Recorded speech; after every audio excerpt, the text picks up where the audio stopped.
आज के वैज्ञानिक हैं।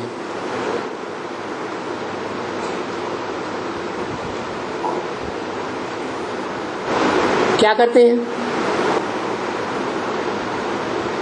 ऐसा कौन सा पत्थर बुद्धि का काम करते हैं?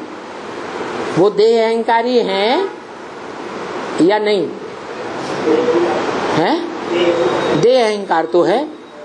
देह अहंकार इतना ज्यादा है कि उन्हें यही भूल जाता कि हम जो चीज बना रहे हैं एटॉमिक एनर्जी, उस एटॉमिक एनर्जी से हम स्वयं भी नष्ट हो जाएंगे। ये ध्यान रहता है? नहीं रहता। लेकिन बनाते हैं ना। उनका भी कोई बाप होगा कि नहीं है? कौन है? क्या गायन है? हर हर बम बम। क्योंकि वो जो निर्माण करते हैं एटॉमिक एनर्जी का, उनमें ये ताकत, ये हिम्मत नहीं है कि उस एनर्जी को विस्फोट कर सके। दूसरे विश्व युद्ध में तो छोटी छोटी बम्बियां थी 20-20 मेगावाट की, तो छोड़ बैठे। उनसे कोई दुनिया का विनाश तो होने वाला नहीं था। 2 शहरों का विनाश हो गया। और अभी तो हजार मेगावाट के बम तैयार हुए पड़े हैं कई देशों में। अगर एक ने जुर्रत की तो दूसरा देश चुपचाप नहीं बैठेगा, तृतीय विश्व युद्ध शुरू हो जाएगा। तो उनमें हिम्मत नहीं है कि वो छोड़ दे।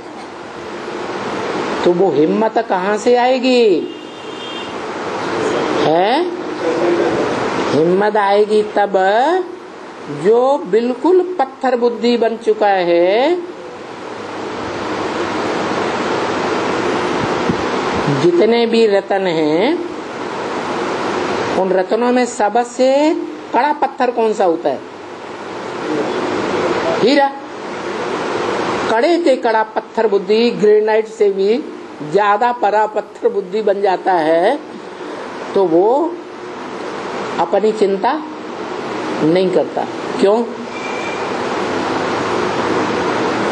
क्योंकि उसकी बुद्धि में तो बैठ जाता है संपन्न आत्मा बन जाने के कारण।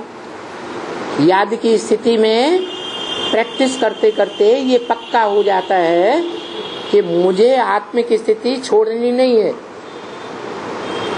पक्की आत्मिक स्थिति बनती है। और वो पक्की आत्मिक स्थिति वाला अपने शरीर को छोड़ करके उन धर्म पिताओं में प्रवेश कर जाता है। उन एटॉमिक एनर्जी बनाने वाले जिनके हाथ में वो चाबी है, उनमें भी प्रवेश कर जाता है और उनकी बुद्धि को ऐसा घुमाता है प्रेरणा दे करके, तो वो विस्फोट कर देते हैं। काम पूरा हो जाता है। एटॉमिक एनर्जी का जब विस्फोट होता है चतुर्थ विश्व युद्ध में, तो 5-7 रोज के अंदर ये सारी दुनिया खलास हो जाती है। ये पृथ्वी पूरा ही डोल जाती और बड़े बड़े भूकंप आते हैं, जिन भूकंपों से दुनिया की बड़े से बड़ी आबादी नष्ट हो जाती है। एटॉमिक एनर्जी गर्मी लाएगी कि नहीं दुनिया में? दुनिया में गर्मी होगी तो समंदर का पानी क्या होगा? बॉइल्ड वाटर बन जाएगा और वो भाप बनकर ऊपर उड़ेगा। और समंदर का पानी भी कैसा? जो गर्मी भयंकर पड़ती है दुनिया में, उस समय ओजोन फटता है, अभी भी फट रहा है। ओजोन फटने से दुनिया में गर्मी बढ़ती है। तो नॉर्थ पोल पर और साउथ पोल पर जो बड़े बड़े ऊंचे ऊंचे बर्फ के पहाड़ हैं, वो सब दरक जाते हैं। टूट करके समंदर में आ जाती। तो समंदर का स्तर ऊंचा जाएगा नीचा जाएगा? ऊंचा जाएगा। दूसरी तरफ पृथ्वी पावरफुल ग्रह है।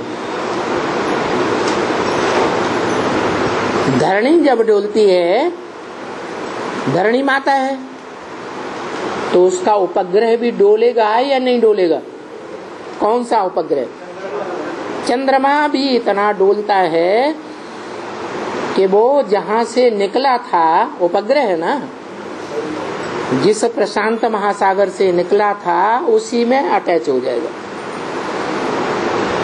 तो प्रशांत महासागर का जल चंद्रमा के अटैच होने से और ऊपर उठेगा या नीचे जाएगा?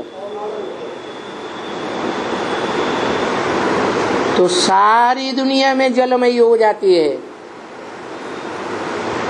जब सारी दुनिया में ऐसी जलमयी होने लगती है, थोड़े से जीव जंतु बचते हैं। आपने देखा होगा नदियों में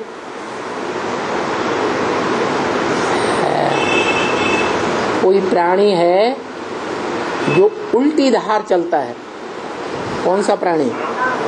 सांप। और दुनिया के बड़े से बड़े सांप कौन है?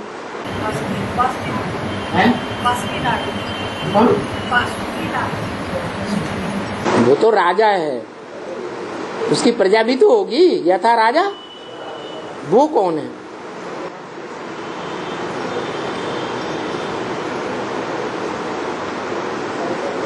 अरे वासुकी नाग का पार्ट किसका है? जो वासुकी नाग शंकर के गले में पड़ा हुआ है, अच्छी तरह से गला पकड़ लिया, गले पड़ गया, किसका पार्ट है? हाँ, कृष्ण वाली आत्मा का पार्ट है। तो वो कृष्ण वाली आत्मा ब्रह्मा के रूप में जो पार्ट बजाती है, उसकी गोद में हर धर्म में कन्वर्ट होने वाली आत्माएं ब्राह्मण बनकर के खेलती हैं या नहीं खेलती हैं? अभी भी खेल रही है। तो वो सारे ही ब्राह्मण आधार मूर्त जड़ें भी हैं और जड़ों के बीज भी होंगे। तो बीजों की संख्या कितनी है? 4.5 लाख। वो जो 4.5 लाख बीज हैं, वो दुनिया के सबसे सशक्त बीज हैं। और बच्चे किसके हैं? वो बीज के ही बच्चे होंगे। जो राम बाप बीज है, उसी के बच्चे हैं, जो रुद्राक्ष के रूप में दिखाए जाते हैं। अक्ष माने आंख, क्या? उनकी आंखें जो हैं, उनके नाम पर रुद्राक्ष नाम पड़ा है। रौद्र रूप धारण करते हैं, भयंकर रूप धारण करते हैं और सारे यज्ञ का विध्वंस कर देते हैं। जो बोला इस रुद्र ज्ञान यज्ञ में आखिरी आहुति किसकी लगेगी? नहीं, सारी दुनिया की आखिरी आहुति लगेगी। इस रुद्र ज्ञान यज्ञ में सब स्वाहा हो जाएगा, कुछ भी बचने वाला नहीं है। तो वो रुद्र जो बच्चे हैं, वो ही दुनिया के सबसे बड़े नाग हैं। विकारों में बड़े से बड़ा विकार कौन सा है? काम विकार। और काम विकार भोगने में भारत के राजाएं सबसे आगे गए या दूसरे देश के धर्मपिताएं आगे गए? भारत के राजाएं सबसे आगे गए, बहुत विकारी बने, ढेर की ढेर रानियां रख करके। तो जो राजाओं का ये हाल है तो इससे साबित हुआ कि बड़े बड़े सांप किस देश में हुए? भारतवासी। वो भारतवासी सांप जिनमें ये ताकत है कि नदी की धारा को उल्टा चीर करके चले जाते हैं। तो जब जलमयी होगी सारी दुनिया में, उस समय कौन से प्राणी जीवित रहेंगे? जलमयी में सब खलास हो जाएंगे, क्योंकि जब बाढ़ आती है तो बाढ़ में मिट्टी अच्छी तरह से मिक्स हो जाती है या नहीं हो जाती है? यहाँ बेहद की मिट्टी क्या है? देवहानि की जो बेहद की मिट्टी है वो सारी दुनिया में मनुष्य मात्र में रग रग में भर जाती है। ऐसी स्थिति में सब प्राणी खलास। कौन बचते हैं? वो ही सर्प। वो सर्प फिर भी बचे रहते हैं मनुष्य रूप में, लेकिन उनमें गुण कौन सा है? सर्पों का गुण ज्यादा है। तो बताया सारी दुनिया में जब जलमयी हो जाएगी, समंदर का स्तर बहुत ऊंचा उठ जाएगा, तो कौन सा देश बचेगा? भारत देश बचेगा। क्यों? दुनिया में और जो देश हैं उनकी जमीन समुद्र तल से जितनी भारत की ऊंचाई है, उत्तर भारत या दक्षिण भारत तो चलो फिर भी डूब जाता है पहले ही। जो उत्तर भारत है वो उतनी ही ऊंचाई पर है लगभग जितने और देशों में ऊंचाई है। वहां पहाड़ नहीं है क्या? और देशों में पहाड़ हैं या नहीं है? तो लेकिन हिमालय जैसे पहाड़ कोई देश में इतने ऊंचे नहीं है। तो जहां ऊंचाई ज्यादा होगी वहां समंदर का स्तर है नहीं पहुंच पाएगा। और उसमें भी जितने भी पहाड़ हैं उनमें हिमालय पहाड़ सबसे ऊंचा है, और हिमालय पहाड़ पर भी ऊंचे से ऊंची चोटी कौन सी है जो दुनिया की सबसे बड़ी ऊंची चोटी है? एवरेस्ट। ईस्ट माने जो पूर्वी सभ्यता है, एक होती है पाश्चात्य सभ्यता और एक है पूर्वी सभ्यता। तो पूर्वी सभ्यता को फॉलो करने वालों में एक ऐसी चोटी है जो बहुत ऊंची है। उसके लिए बोला कि तुम जब पूरे ही डूब जाते हो, क्या जितने भी दूसरे धर्मों में कन्वर्ट होने वाले सर्प हैं वो सब डूब गए, फिर क्या बचेगा? ऊंचे से ऊंची चोटी बचती है। तो जो एवरेस्ट माने पूर्वी सभ्यता को विशेष फॉलो करने वाली आत्माएं हैं, असल सूर्यवंशी, वो बचेंगे। और उनमें भी कौन बचेगा? जो गीता में लिखा है, ना सतो विद्यते भावो ना भावो विद्यते सतः। सत्य का इस दुनिया में कभी अभाव नहीं होता, और जो असत्य है वो रह नहीं सकता हमेशा। असत्य माने सत्य नहीं है। दूसरे धर्मखंड सत्य है या भारत खंड सत्य है?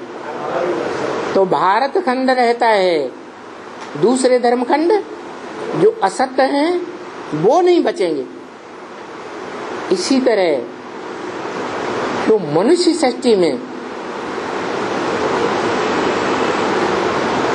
वो आत्मा कौन है जिसके लिए शास्त्रों में भी गायन है कि वो एक सत्य जरूर रहता है। कौन है? कौन? शंकर के लिए कहते हैं कि उसका जन्म देने वाला कोई माँ बाप नहीं, उसकी मृत्यु होते हुए किसी ने देखा नहीं। वो मृत्यु होते हुए क्यों नहीं देखा? क्योंकि वो कालों का काल है, महाकाल है, सारी दुनिया को काल के गाल में ले जाने वाला, परंतु उसको काल के गाल में ले जाने वाला कोई भी नहीं है। बेहद में क्या अर्थ है इसका? है अनिश्चय रूपी मृत्यु में सारी आत्माएं अनिश्चय बुद्धि हो जाएंगी। क्यों? क्योंकि माया और माया ने जिससे हाथ मिलाया वो धरणी, प्रकृति, ये दोनों बड़ी पावरफुल है। माया इतनी पावरफुल नहीं है। क्यों? माया थक चुकी है।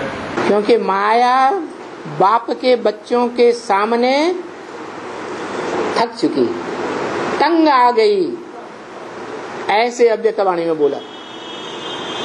और फिर बाद में शरीर भी छोड़ दिया।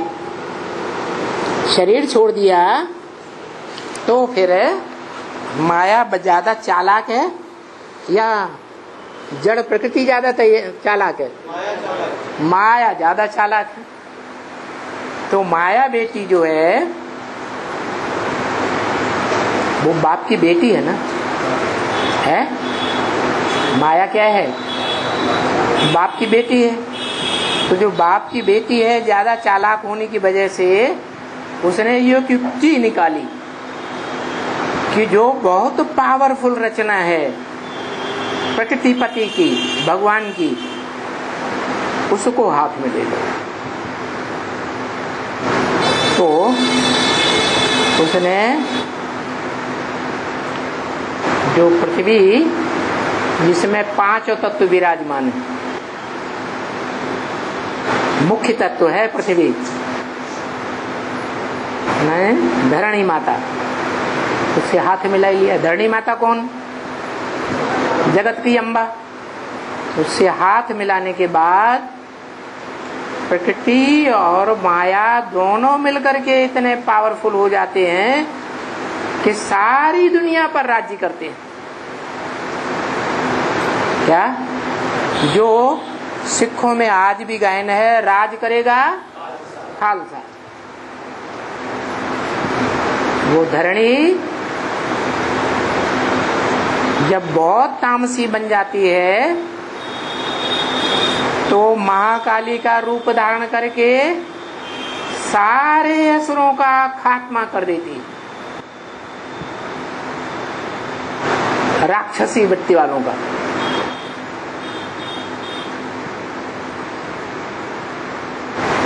अभी कौन सा राज्य चल रहा है? रावण राज्य, यथा राजा तथा प्रजा। तो सभी रावण राज्य में हैं या रावण राज्य से कोई बाहर है? तो सबके गले काटेगी, सबको अनिश्चय बुद्धि बनाएगी, या कोई कोई को बनाएगी, कोई कोई को नहीं बनाएगी? है? रुद्रमाला के मणकों को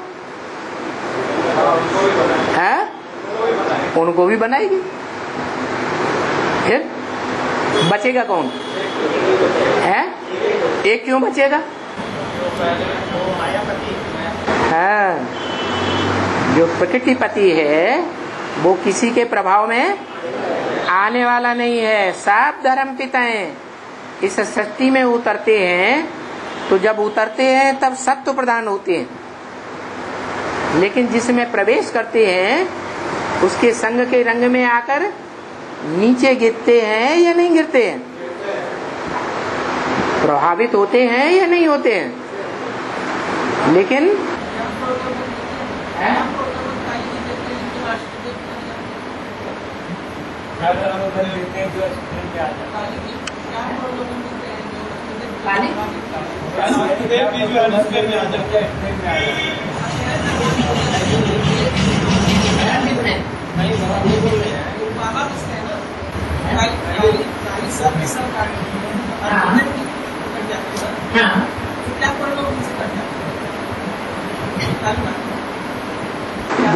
वो सारी सृष्टि की माँ है ना, माँ है या नहीं है?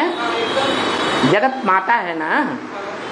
तो जगत माता, जिसे जगत माता कहा जाता है, वो जगत पिता की पत्नी है या नहीं है? है? जगत पिता की पत्नी है। तो पहली रचना है या बीच की रचना है या लास्ट की रचना है? पहली रचना है ना। तो जो पति है प्रकृति का, वो अपनी एड़ी चोटी की सारी पावर लगा करके उसको तैयार करता है या नहीं? तो ज्यादा पावरफुल बनती है या नहीं? ज्यादा पावरफुल बनती है, इसीलिए सबको खलास कर देती है।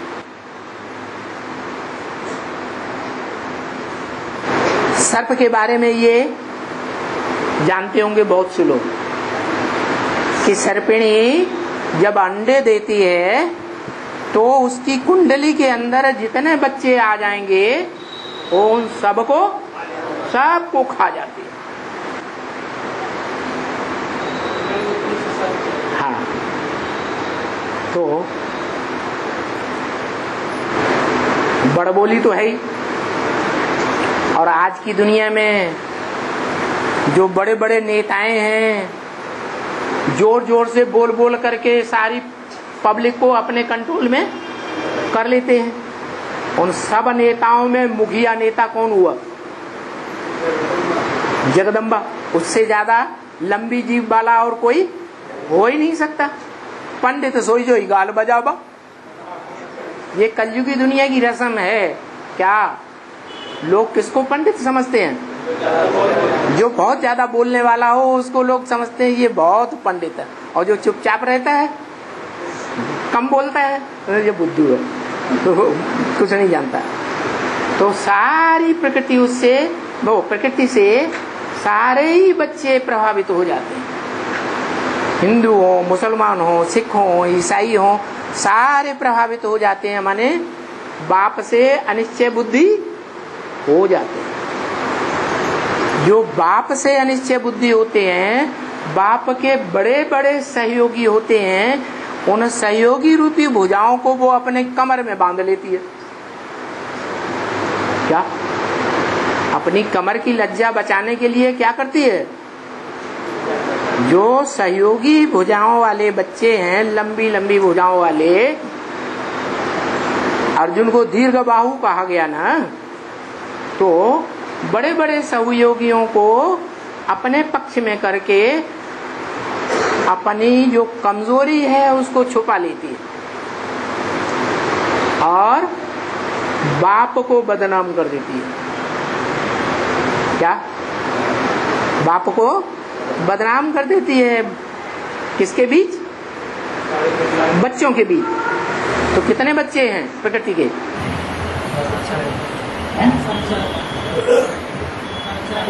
500 को, अरे 4.5 लाख तो हैं। जब जगदम्बा है तो 4.5 लाख ही बच्चे हैं। सारा जगत उसके बच्चे हैं। तो सबको अनिश्चय बुद्धि बनाती है और अंत तक बनाती रहेगी। क्या? कहाँ तक बनाती रहेगी? अंत तक बनाती रहेगी। अभी तो शूटिंग हो रही है, रिहर्सल हो रही है। इस रिहर्सल के लिए शास्त्रों में लिखा है कि ब्रह्मा ने 4 बार ब्राह्मणों की दुनिया की सृष्टि रची, लेकिन 3 बार पसंद नहीं आई और तीनों बार उस सृष्टि को नष्ट कर दिया। शूटिंग होती है, देखने में आता है। ओम मंडली जो ब्राह्मणों की सृष्टि रची गई वो 36-37 में रची गई। और 42-45 के बीच में ध्वस्त हो गई। हुई या नहीं हुई? फिर दूसरी षष्ठी रची सन 47 में। पहली षष्ठी नेस्त नाबूद हो गई ओम मंडली, और दूसरी षष्ठी का नाम पड़ा ब्रह्मा कुमारी ईश्वरीय विश्वविद्यालय। ब्राह्मणों की षष्ठी थी ना, वो षष्ठी भी ब्रह्मा बाबा के शरीर छोड़ने के बाद विघटन होना शुरू हो गई। प्रूफ मुरली में दिया। द्वापर युग से जब और धर्म आते हैं, धर्म पिताएं आते हैं, तो अपना अपना प्रोविंस अलग अलग कर लेते हैं। अरब देश अलग हो गया, भारत देश अलग हो गया। ऐसे ही ब्रह्मा बाबा के शरीर छोड़ने के बाद ब्रह्मा कुमारियों ने, जो ब्रह्मा बाबा के समय में सारे देश के सेंटर्स का संचालन माउंट आबू से होता था, वो ब्रह्मा कुमारियां आपस में भिड़ गई और उन्होंने अपने अपने जोन अलग अलग कर दिए, जोनल इंचार्ज बन गए। यज्ञ की हिस्ट्री उठा के देख लो।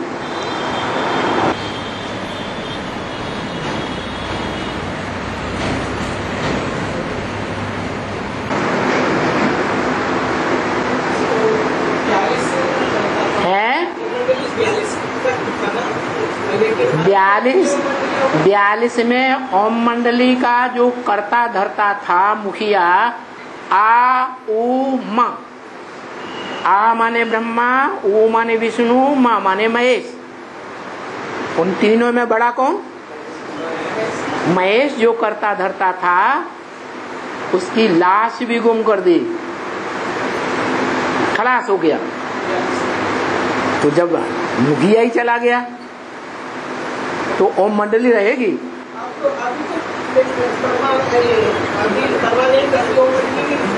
हैं? खत्म। वो ब्राह्मणों की षष्ठी खलास कर दी ना। शास्त्रों में यही तो आया है कि ब्राह्मणों की 3 षष्ठी रची गई, जो खलास कर दी, पसंद नहीं आई। दूसरी षष्ठी रची सन 47 में ब्रह्मा के द्वारा, ब्रह्मा कुमारी विद्यालय। वो 69 में शरीर छूट गया ब्रह्मा का, तो विघटन शुरू हो गया। रिजल्ट सामने आया कि अपना अपना जोन ब्रह्मा कुमारियों ने अलग अलग कर लिया। विघटन हुआ कि नहीं? विघटन हुआ। वो विघटन, उसकी लास्ट स्टेज जो है, उसकी भी घोषणा मुरली में कर दी। क्या? 10 वर्ष में पुरानी दुनिया का विनाश और नई दुनिया की स्थापना हो जाएगी। 66 की मुरली में बोला। तो 76 में क्या हुआ? ब्राह्मणों की दुनिया में ब्रह्मा कुमारी ईश्वरीय विश्वविद्यालय विघटन को प्राप्त होने लगा और एडवांस पार्टी शुरू हो गई। क्या? मुखिया भी प्रत्यक्ष हो गया।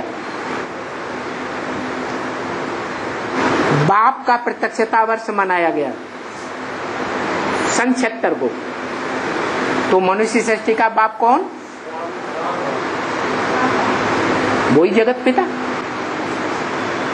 उसके प्रत्यक्ष होने पर, कैसे प्रत्यक्ष होना?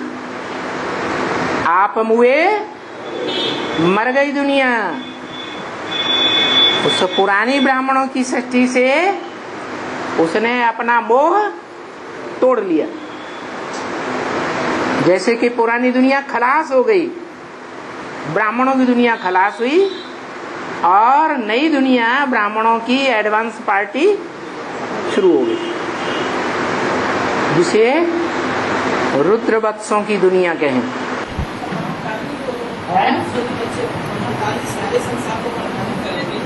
महाकाली की बात उस समय नहीं है।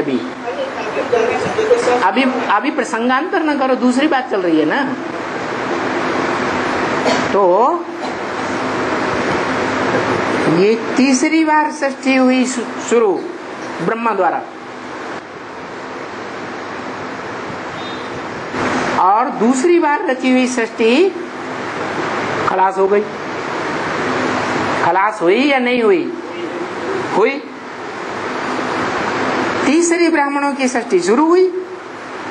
उसके लिए भी ये मुरली में बोल दिया,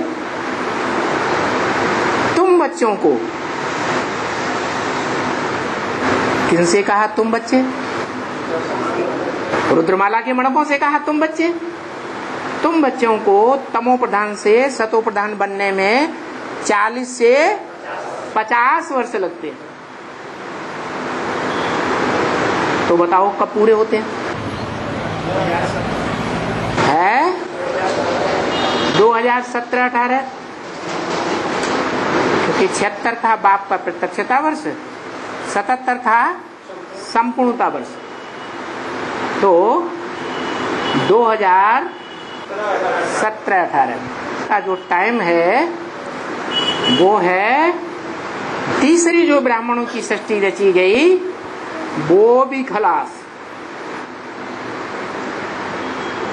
अभी टाइम चल रहा है, वही टाइम चल रहा है जो रुद्रमाला की दुनिया में 98 में भूकंप आया था। क्या? आधा विनाश हुआ था। 40-50 सरेंडर हैंड्स भाग गए। अर्धवार्षिक परीक्षा हो गई। परीक्षा सदा काल की होती है या थोड़े समय की होती है? थोड़े समय की परीक्षा हुई। भागने वाले भाग गए, परीक्षा हो गई। ठहरने वाले ठहर गए। द्वापर के अंत में क्या होता है? ब्राड्रमन। वो त्रेता के अंत में क्या होता है? द्वापर की शुरुआत में आधा विनाश होता है। तो शूटिंग हुई कि नहीं बीज रूप आत्माओं की दुनिया में?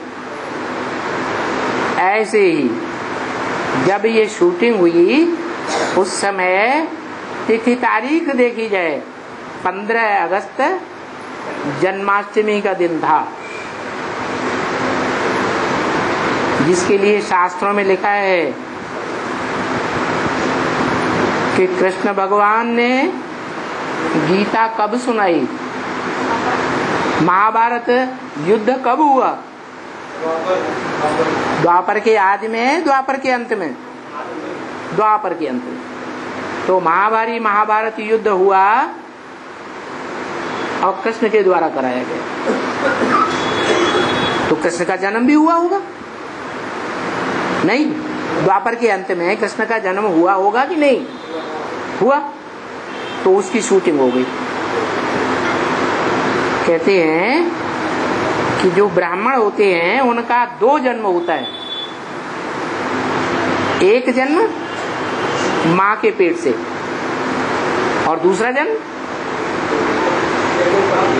जब यज्ञोपवीत धारण करते हैं, ज्ञान के 3 सूत्र धारण करते हैं। 3 सूत्र कौन से?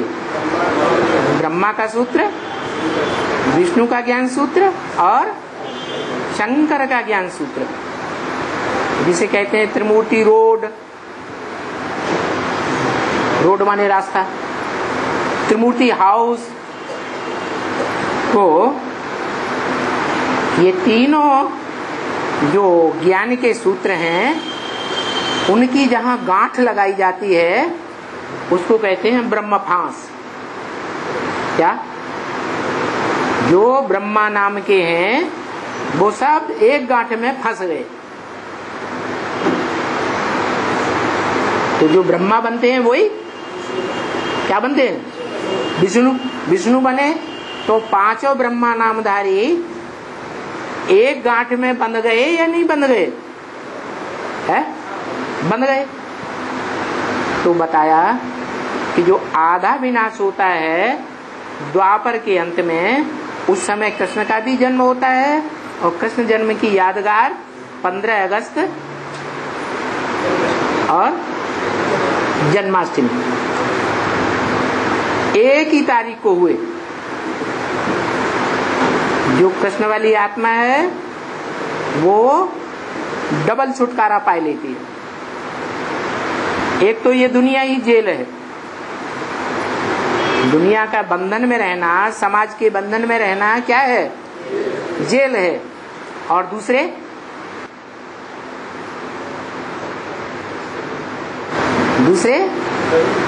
हैं? नहीं, जो अज्ञानता का बंधन है उससे भी मुक्त हो जाती है। ज्ञान गर्भ कहते हैं ना, तो ज्ञान गर्भ से जब बाहर आई तो जन्म हुआ, बाहर की दुनिया से भी मुक्त और अंदर के संकल्पों के संघर्ष से भी मुक्त। माने पक्का निश्चय बैठता है। जन्म माने पक्का निश्चय बुद्धि।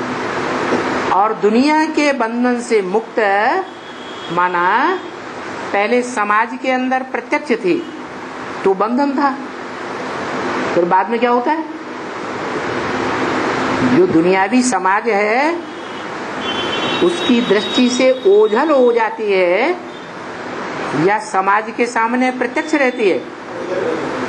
जो अव्यक्त वाणी में बोला, दुनिया कहती है कि ब्रह्मा कुमारियों के बाबा गुप्त हो गए, और बाप कहते हैं बच्चों के सामने बाप दादा जब चाहे गुप्त नहीं है, प्रत्यक्ष है। तो बच्चों के सामने प्रत्यक्ष हो गए, माने जो ब्राह्मण हैं उन्हें ब्राह्मणों की दुनिया में प्रत्यक्ष हो गए और दुनिया वालों की नजरों से गुप्त हो गए। तो समाज का जो बाहर का बंधन है उससे मुक्त हुए या नहीं हुए हैं? और अज्ञान के बंधन से भी मुक्त हो गए अगर निश्चय बुद्धि है पक्का। तो इस तरह पहला जन्म हुआ ब्राह्मण का। पहला पत्ता कौन? कृष्ण। वो पहले पत्ते का जन्म हुआ और वो पहला पत्ता जो कृष्ण है तो संगम युग में अकेला पार्ट बजाता है या किसी आत्मा के साथ साथ पार्ट बजाता है? किसके साथ? जो राम वाली आत्मा है, जो शंकर है, उसके मस्तक में चंद्रमा दिखाते हैं। अधूरा है या संपूर्ण? अधूरा क्यों? अधूरा इसलिए कि उसकी बुद्धि में ये बात पक्की नहीं बैठी है कि मुझ आत्मा का बाप कौन है, और इस सृष्टि पर वो बाप साकार भी है या सिर्फ निराकार है।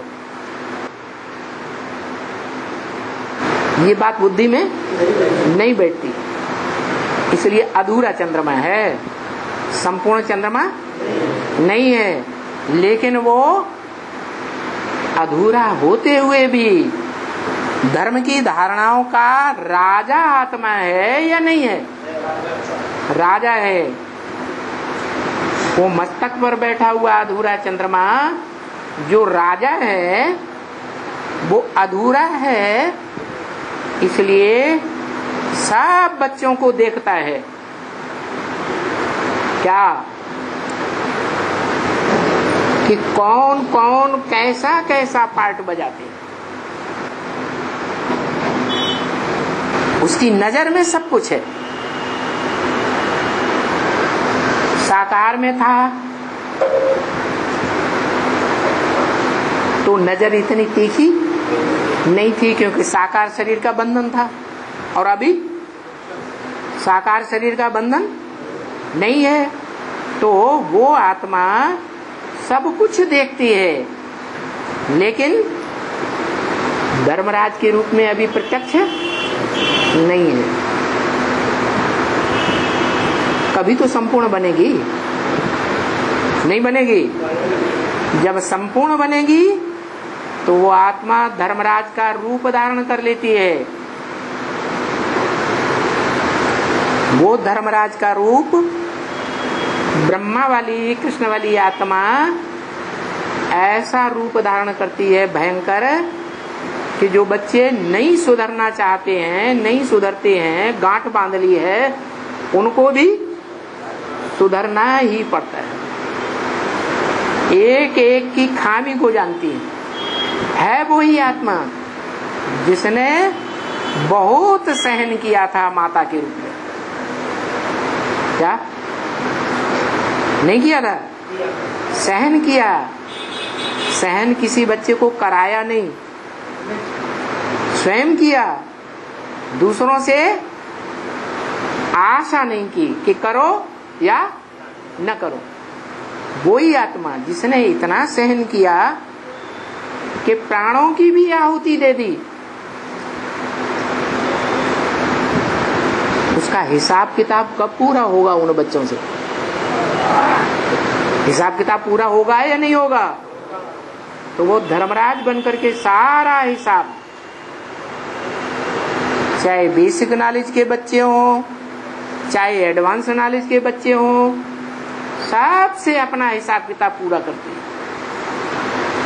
बाकी बाप तो प्यार का सागर है, धर्मराज मार का सागर है।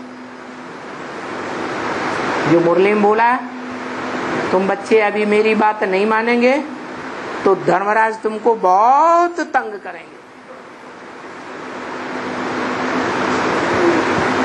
तो वो आत्मा संपूर्ण बनती है जो मुरली में बोला है, बाप का जन्म और बच्चे का जन्म इकट्ठा है, अलग अलग है या एक साथ है? एक साथ है। वो टाइम कौन सा है? हाँ, महाशिवरात्रि तो है, लेकिन कौन सा टाइम है?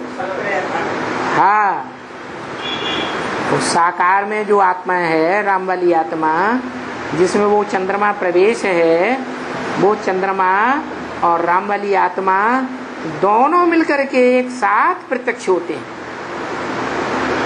सच रूपी रंगमंच पर।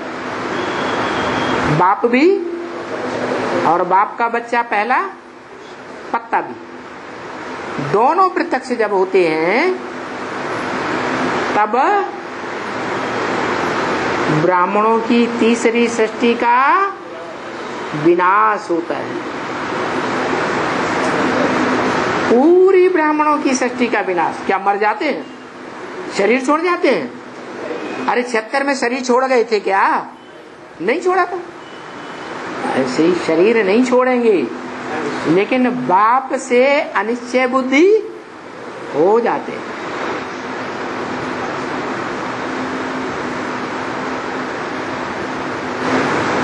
ऐसी माया कड़ी परीक्षा लेगी फाइनल पेपर में। कैसी? जैसी अर्धविनाश में 98 में 40-50 सरेंडर बच्चों के साथ परीक्षा हुई और वो अनिश्चय बुद्धि होकर के भाग गए। तो रुद्रमाला के आधे मण के अगर भाग जाएं तो क्या पूरे अनिश्चय बुद्धि नहीं हो सकते? है? सारा समाज अपोजिशन में खड़ा हो जाए,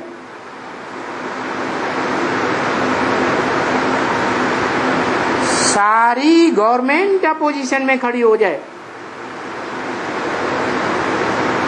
सारा माहौल अपोजिशन का बन जाए, तो मनुष्य एक सामाजिक प्राणी है या नहीं है? है? बिना समाज के रह सकता है? इसलिए सबको महाकाली अनिश्चय बुद्धि बनाती है।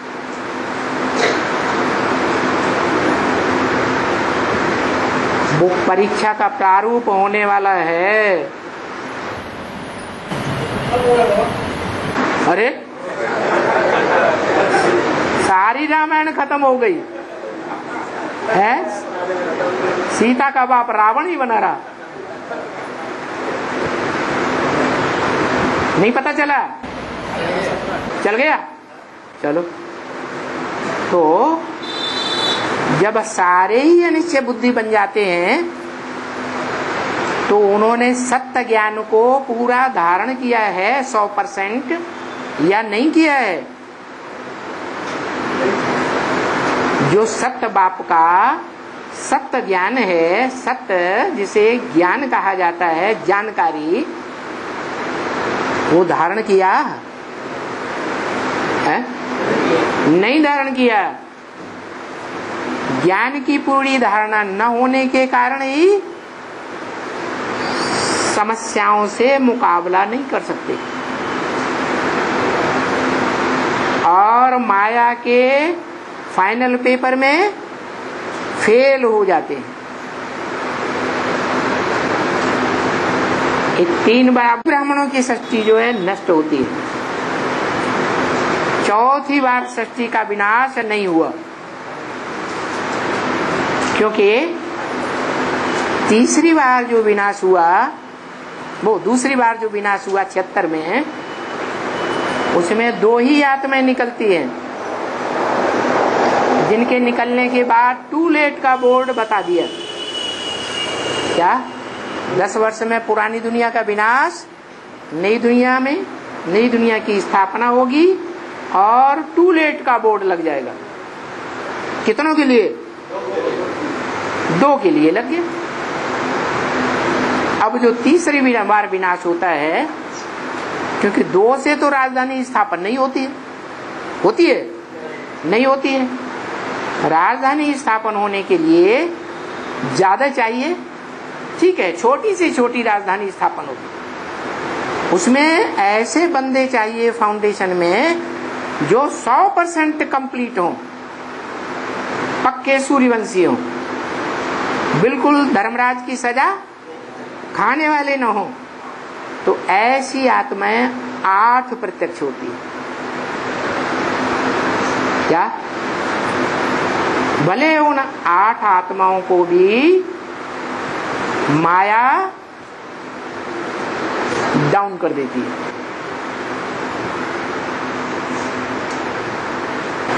माया किसी को छोड़ती नहीं। किसको छोड़ती है? किसको है? माया किसको छोड़ती? मायापति के ऊपर उसका कोई बस नहीं चलता, प्रकृति का भी कोई बस नहीं चलता। मायापति के ऊपर बस क्यों नहीं चलता है? मायापति के ऊपर बस इसलिए नहीं चलता कि माया है अज्ञानी, क्या? और मायापति है ज्ञानी। इसलिए अज्ञानता के कारण माया उसको जीत नहीं सकती। और प्रकृति जो जगत माता है, जगत माता का बस क्यों नहीं चलता है? क्योंकि जगत माता जड़त्वमयी बुद्धि वाली है। माया ज्यादा बुद्धिमान है या जगदम्बा ज्यादा बुद्धिमान है? माया बुद्धिमान है, जगदम्बा बुद्धिमान नहीं है। अगर जगदम्बा बुद्धिमान होती तो 2500 वर्ष जगदम्बा का राज्य कहा जाता, माया का राज नहीं कहा जाता। लेकिन देखते हैं कि जो बड़े से बड़ी माता है वो सबसे जास्ती दुनिया में बंधन में आ जाती है। तो जब बड़े से बड़ी माता बंधन में आ जाती है तो जो नंबरवार माताएं हैं उनका क्या हाल होगा? वो सब बंधन में आ जाती है। तो ये दूसरा जन्म होता है, जबकि अव्यक्तवाणी में भी इशारा दे दिया कि बाप दादा ने बच्चों को सारी प्रॉपर्टी दे दी, अपने पास कुछ भी रखा नहीं। कब तक? कब तक दे दी?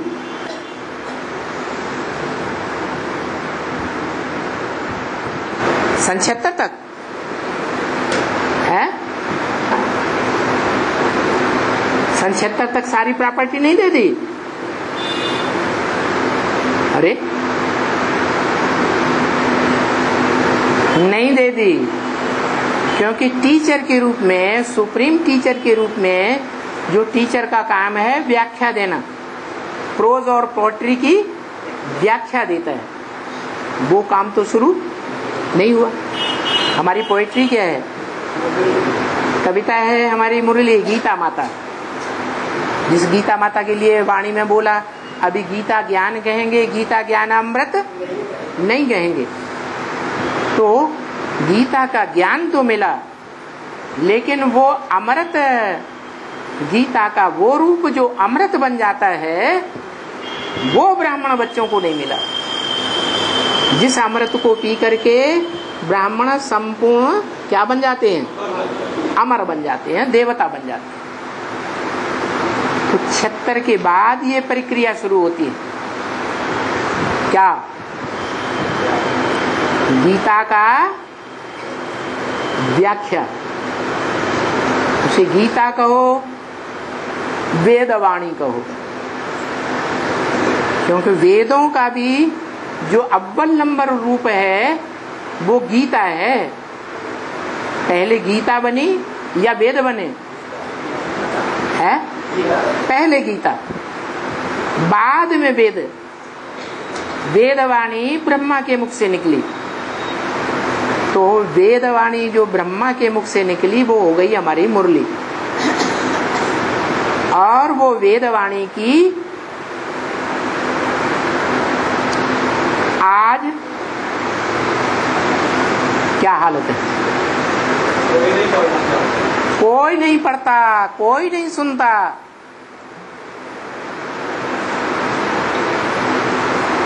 कोई इस पर तवज्जो नहीं देता।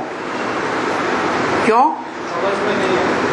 क्योंकि वो ऋचाओं के अर्थ एक दूसरे से तालमेल कोई नहीं लगा पाता। तो बताया कि गीता का तालमेल, वेदवाणी का तालमेल तब लगाया गया जब वेदों की व्याख्या हुई, आरण्यक लिखे गए जंगलों में बैठ करके, शतपथ ब्राह्मण आदि लिखे गए, और उनकी भी व्याख्या निकली, उपनिषद लिखे गए, और उपनिषदों की भी व्याख्या निकली, पुराण निकले। जिन पुराणों में बड़े से बड़ा पुराण है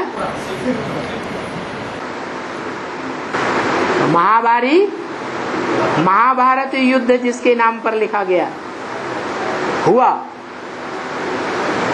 महाभारत सबसे बड़ा पुराण, पूरा बड़ा हाल भर जाता है, इतनी बड़ी पुस्तक है। तो देखा जाए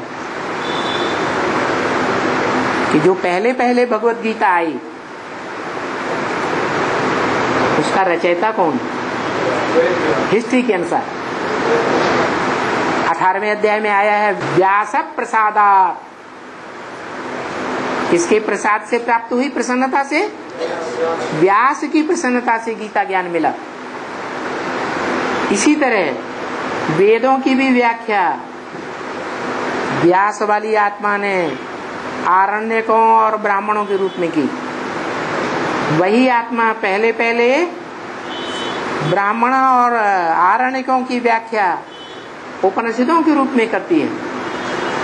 वही आत्मा फिर पुराणों के रूप में महाभारत पुराण भी लिखती है, भागवत महापुराण लिखती है।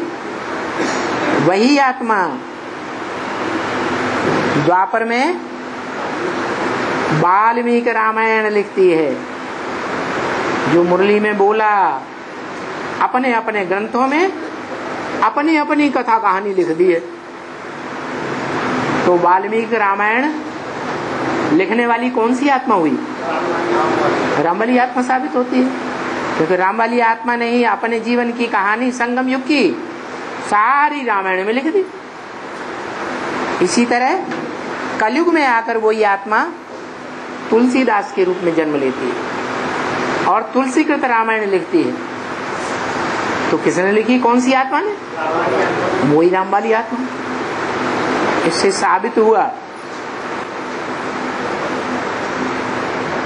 कि सृष्टि पर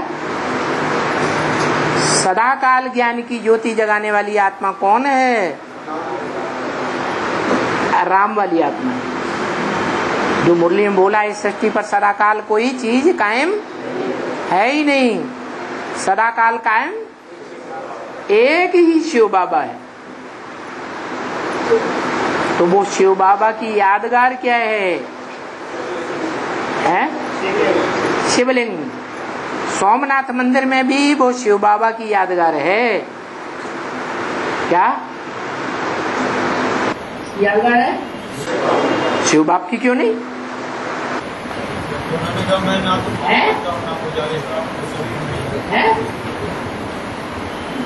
इसलिए यादगार नहीं कही जा सकती कि शिव बाप कहते हैं ब्रह्मा के मुख से कि न मैं पूज्य बनता हूं न पुजारी बनता हूं। तुम खुद ही पूज्य बनते हो, देवता बनते हो, और तुम ही पुजारी बनते हो। तो तुम क्या बने? द्वापर के आदि में पूज्य बने। नहीं, वो पूज्य बने कहाँ? पूज्य तो बने थे वास्तव में सतयुग के आदि में। तो सतयुग के आदि में जो पहला पहला पूज्य बना वो कौन? जिसकी पूजा द्वापर युग में होती है। यादगार क्या? शिवलिंग। शिवलिंग में जो बिंदु रखा जाता है और जो लिंग रूप बड़ा दिखाया जाता है, वो दोनों किसकी यादगार है? ब्रह्मा कुमारियां इस बात को मानेंगी? मानेंगी? क्यों? क्यों नहीं मानेंगी? शंकर के रूप में मानने के लिए तैयार नहीं है। शंकर के रूप में मानने के लिए तैयार नहीं है। हाँ, शिव बाप ने तो बताया, पहले पहले परिचय शिव बाबा का देना चाहिए। तो ब्रह्मा कुमारियों ने 32 गुणों वाला चित्र जो है वो पहले पहले प्रदर्शनी में, मेले मलाखनों में रखना शुरू कर दिया। जिसको वो शिव बाबा कहती हैं, वो निराकार को कहती हैं। निराकार को याद करने के लिए कहती हैं या साकार को याद करने के लिए कहती हैं? गुण और अवगुण साकार में होते हैं या निराकार में होते हैं? निराकार निर्गुण है या सगुण है? हम बच्चों के लिए बाबा कहते हैं क्या? मुझे निर्गुण हारे में कोई गुण नहीं, आप ही तरस परोई। हम कितना भी पुरुषार्थ करें, हम सुधर नहीं पाएंगे। क्या करें?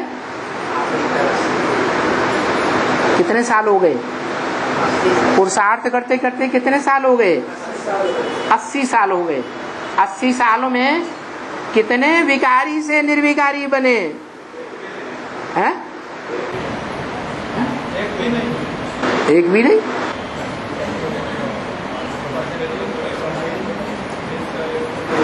एक भी नहीं। माना 500-700 करोड़ में से सबके अंदर घुस के तुमने देख लिया।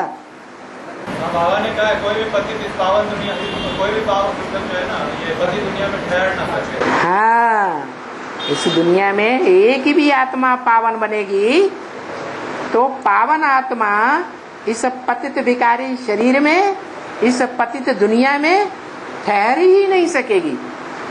कहाँ चली जाएगी? नई दुनिया पर, नई दुनिया में चली जाएगी। अच्छा ये बताओ, जब बाबा कहते हैं शिव बाबा को याद करो, कहते हैं कि नहीं? अपने घर को याद करो, कहते हैं कि नहीं? स्वर को याद करो, कहते हैं कि नहीं? तो 3 को याद करें या 1 को याद करें? मुरली में तो बार बार बोलते हैं, एक शिव बाबा दूसरा न कोई। तो 1 को याद करें या 3 को याद करें? तो 1 को कैसे याद करें जब 3 बता दिए? इसका मतलब है जो एक है इस सृष्टि पर, ऐसे नहीं है कि नहीं है, है। और अभी किस लिए है? कि जब तक इस सृष्टि का विनाश नहीं होता है, संपूर्ण विनाश नहीं होता है, तब तक वो सुप्रीम सोल कब तक इस सृष्टि पर रहेगा? जब तक विनाश की प्रक्रिया शुरू नहीं होती है। नहीं बोला है, मैं आता हूं तो धक से तुम्हारी राजधानी स्थापन कर देता हूं। क्या देर लगती है? नहीं। मैं आता हूं तो गायन है, राजा जनक को 1 सेकंड में जीवन मुक्ति मिली। क्या 1 सेकंड में जीवन मुक्ति मिली? जनक माने क्या? जन माने जन्म, का माने करने वाला। माना इस सारी सृष्टि का जन्म देने का जो निमित्त बनता है वो ही हुआ जनक। उस जनक के लिए 1 सेकंड गाया हुआ है। क्या 1 सेकंड में जीवन मुक्ति? अरे यहाँ तो 80 साल हो गए, 1 सेकंड कैसे? 1 सेकंड ऐसे कि जो हम याद करते हैं, प्रैक्टिस करते हैं, इस याद की प्रैक्टिस में हम अपनी याद की यात्रा को सहज करते जाते हैं या मुश्किल करते जाते हैं।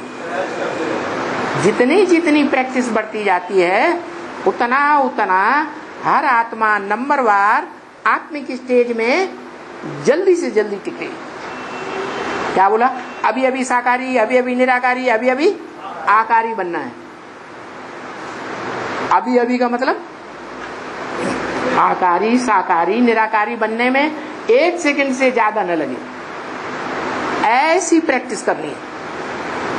तो ऐसी प्रैक्टिस बनाने में कोई अव्वल नंबर जाएगा या नहीं जाएगा? जो अव्वल नंबर जाएगा बस उसी का नाम अर्जुन है।